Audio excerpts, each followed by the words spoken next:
Shrinkage wasn't the only ad by the Lincoln Project in the aftermath of Trump's disastrous so-called comeback rally. I mean, can you really call it a comeback when only 6,200 people show up and you were expecting like 1 million? So in another ad, the Lincoln Project tore into Trump's explanation of walking slowly down a ramp. That was a story that got a lot of attention in addition to Trump's inability to drink a cup of water with one hand. This was during the West Point graduation. Anyway, without further ado, here's another probably very vicious ad by the Lincoln Project. Now, the general says, "Sir, we can now leave the stage." I say, "Great, General, let's go, I'll follow you." And he goes like this, "Right here, sir." I said, "General, there's no way I can make it down that ramp without falling on my ass, General." So I said, "Is there like something else around?" "Sir, the ramp is ready to go." So now I have a choice. I can stay up there for another couple of hours and wait till I'm rescued. Or I can go down this really steep, really, it's an ice skating rink, it's brutal. So I said, "General, get ready, because I may grab you so fast." Now he's standing there, big strong guy, and he's got these shoes, but they're loaded with rubber on the bottom. Because the first thing I did, I looked at his shoes. Then I looked at mine. Very, very slippery. So I end up saying, "Okay, General, let's go. I will only grab you if I need you." And the stage was higher than this one. And the ramp was probably 10 yards long. This was a steel ramp. It had no handrail. It was like an ice skating rink. Ladies and gentlemen, the Vice President of the United States.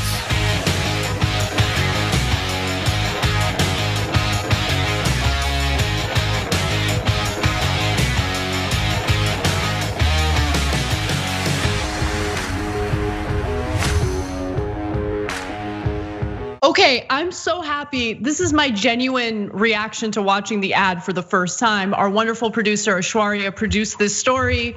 And so I was able to avoid watching the video ahead of time. Anyway, they called him a whiny bitch at the end. For those of you listening to the podcast version of this show, wow. And like the way they juxtaposed Trump to Biden was kind of incredible, because like Biden isn't like a spring chicken, right? But I do like that they used that video because they made him seem like super energetic and like he's about to go do like some Pilates and yoga, like he's like flexible and like fast. Like it's kind of, look at him, like he's got a good pep in his step. Now, all right, we know that Joe Biden's got his own issues, right? But Trump's not looking good lately. Like we've already talked about it on the show. I don't want to go into too many details, but yeah, that ramp video was devastating.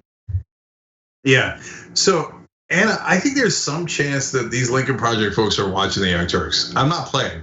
Like, no, I think that you are helping them produce these ads. Like these are ads that you've always talked about wanting to produce. I think that you have a side hustle.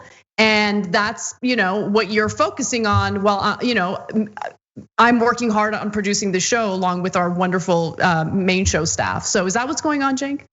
No, but it's not just me, it's you too. So in a lot of these, they're doing exactly what we've asked Democrats to do for so long. We asked them to do it in the 2016 election. In fact, we did a Loser Donald segment, and that we said, my God, focus on how weak he is, right? And so we've been saying it for about 5 years straight now. And in almost every ad, they talk about how he's a loser, how he's weak, how, all the things that we've been asking. God, the Democrats are so feckless. They needed Republicans or progressives to fight against Donald Trump. And now they're copying you. You're the one who calls him a whiny bitch. I do call him a whiny bitch. No, I love it. Yeah. I love it. That's what he is. All he does is whine and bitch and like, it's just anyone, by the way, all they did in that ad was use Trump's own words at his own rally. Can you imagine attending that rally, listening to that mopey, whiny little bitch and thinking to yourself like, yeah, that's the person I want to lead this country? Yeah. I mean, he's just so weak and so pathetic, right? Even if you're not buying the ramp story or the fact that he had difficulty drinking water once with one hand, even if you're not buying any of that, how do you look back on that rally or his entire presidency so far and think to yourself that he's a strong person, a strong leader? Literally all he does is complain all day, every day. The media drives me nuts. So when we call him loser, weak, and a whiny bitch, they're like, you guys are so crass. Progressives, these Bernie bros, they're so unacceptable. Republicans do it, they're like, bravo, that was brilliant. Did you see the attacks against Trump from Republicans? So, they drive me nuts. All right, now, but I love what they're doing. By the way, the guys who run it, I don't agree with them, and I don't want them in charge either. Okay, I just want to be crystal clear about that. But these ads are devastating because they're going to his number one problem, which is that he's a fool and a weakling. And so when he was telling that story, I kept waiting for the punchline. But I thought he was setting up a joke, but he wasn't. He was just going like, but it was so slippery. That's why they showed Biden going up the same ramp. It ain't slippery, okay? It's like an ice skating rink and I had the wrong kind of shoes. Oh my God. Are you ever going to stop crying? Okay. By the way, watch Lincoln Project next ad. We'll talk about Trump ever stop crying. Because that's what he does. Because you produced it. Yeah, you're definitely producing.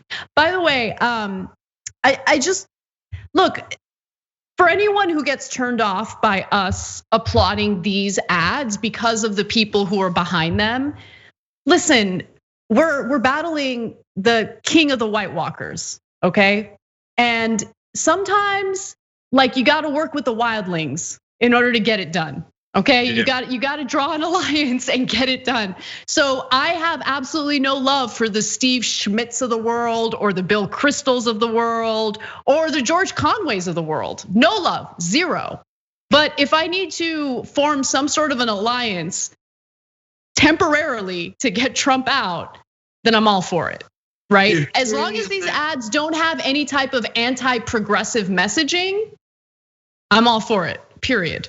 Yeah, if Jamie Lannister shows up to fight the White Walkers, I'll worry about him helping Cersei later. Okay, let's get one thing done at a time, and then we'll go back to our normal fighting. And guys, to give you a sense of how extraordinary Trump is, both in how awful he is and how pathetic he is, he then went on a little rant about the coronavirus, calling it Kung Flu epidemic. Okay, now. That's so racist. Kellyanne Conway had claimed that it was so outrageous, nobody at the White House would ever say that, and that the fake news media was making it up when a CBS News reporter said a long time ago that somebody at the White House had said that to her, right? And by the way, that reporter happens to be Asian. And Kellyanne Conway's like, no one at the White House would ever say Kung Flu. And here is Donald Trump, pathetic as he is, complaining about his slippery shoes. And then he hits him with the Kung Flu line. And even for this crowd, it just went over so poorly. He feels like a tired old Vegas act that's like 40 years too late with his jokes. And even his own biggest supporters feel like, it's embarrassing. Thanks for watching The Young Turks, really appreciate it. Another way to show support is through YouTube memberships. You'll get to interact with us more. There's live chat emojis, badges. You've got emojis of me, Anna, John, JR. So those are super fun. But you also get playback of our exclusive member-only shows and specials right after they air. So all of that, all you gotta do is click that join button right underneath the video. Thank you.